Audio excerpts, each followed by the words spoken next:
Good morning. Happy Thursday. Um, this morning, early this morning, the Holy Spirit said, I'm going to give you a dream. And, oh my Lord, sorry, didn't have these on. I apologize. I didn't have these on and it was hooked up. Early this morning, the Holy Spirit said to me, I'm going to give you a dream. And it's going to be entitled A Message for Humanity. I thought, wow, that's a bit out there, but all right.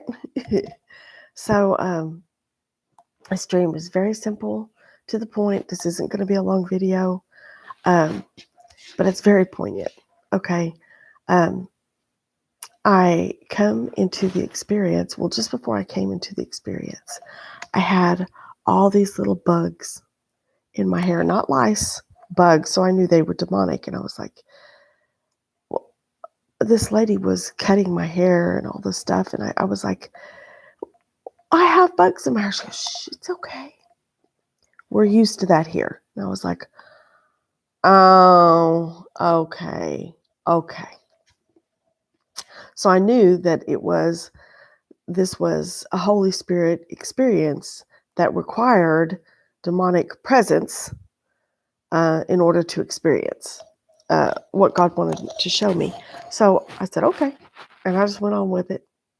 And I was driving my car, and all of a sudden there was this storm.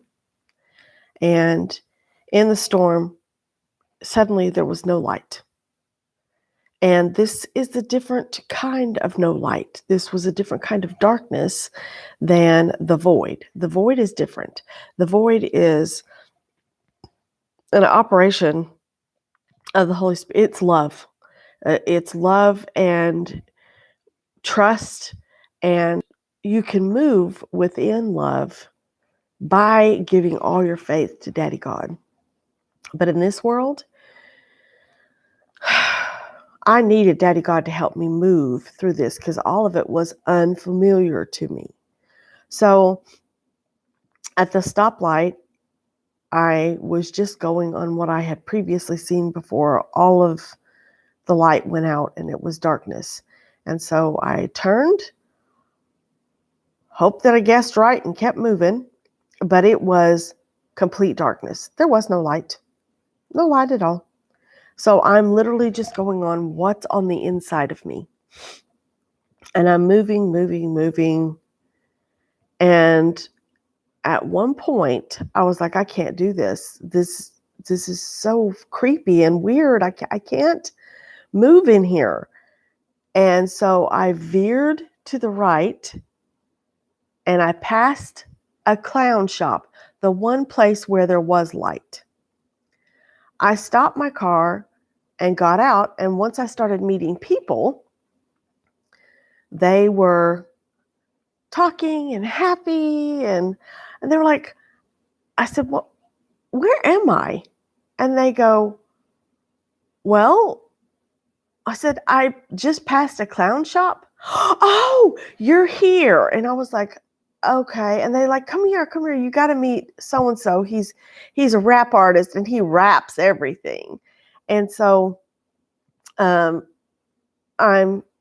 listening on a phone call, and then suddenly I'm in the place where the rapper was, and he was like just dancing and putting his phone by his butt, sticking his butt in my face and rapping, just all this kind of stuff.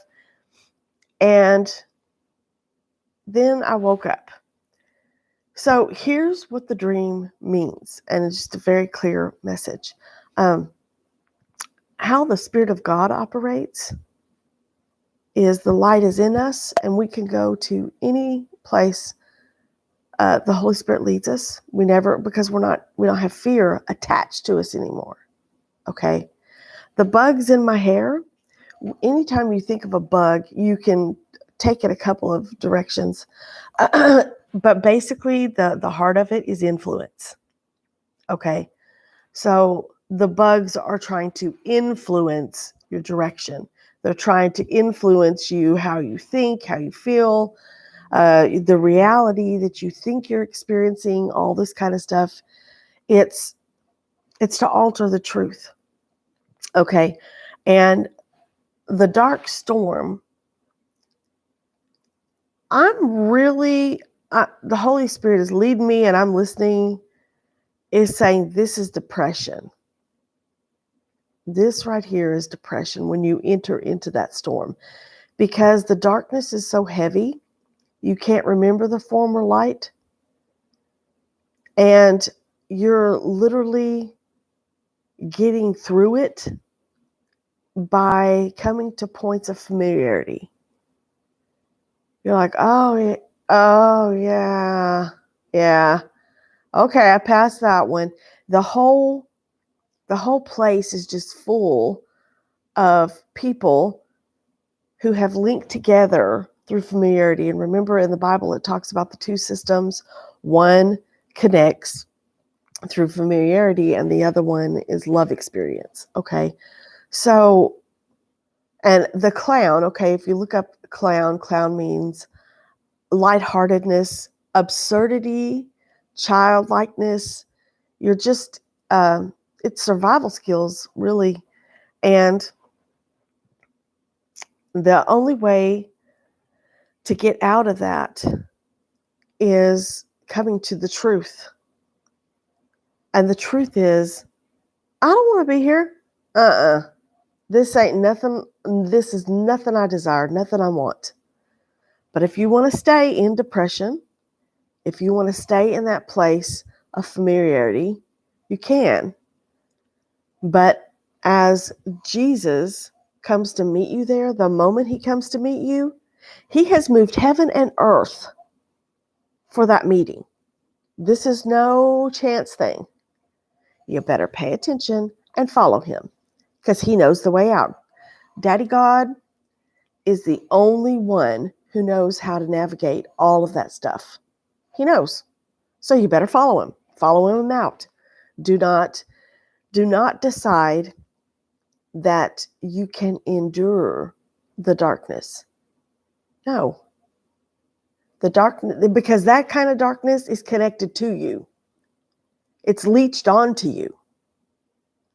And so you have to follow Jesus out.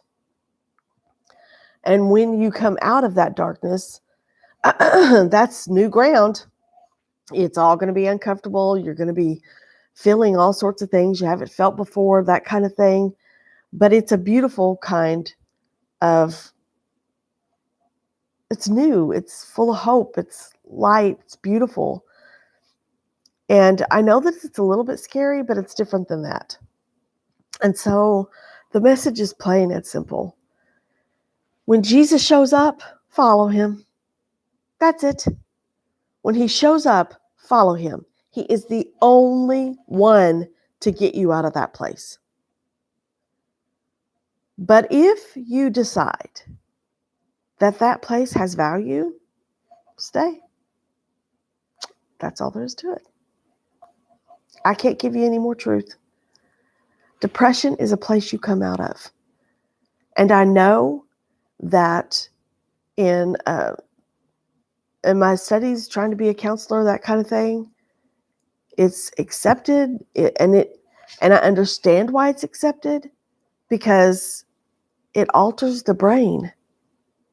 It alters depression, literally alters the chemical makeup in your body, the chemicals, the dopamine, all that kind of stuff. It affects it.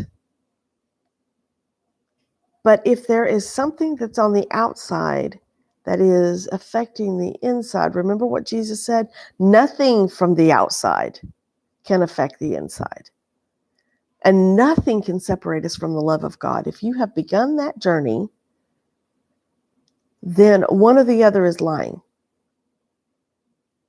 So you can accept that you've entered into depression because it's in your chemical makeup and you just suffer. You're one of those people that suffers from depression.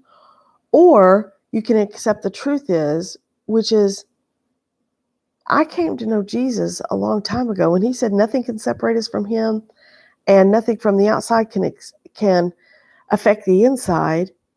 then this must be some kind of spiritual influence that I have picked up through experience.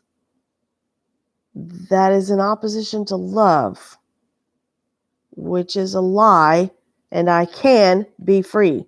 Do I want to be free?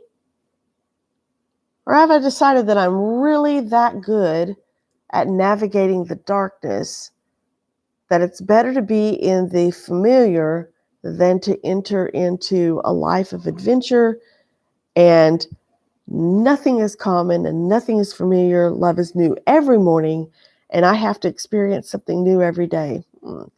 Am I courageous, or am I going to slink back in the corner? Plain and simple. So when Jesus shows up, follow him, unless you love the unfamiliar.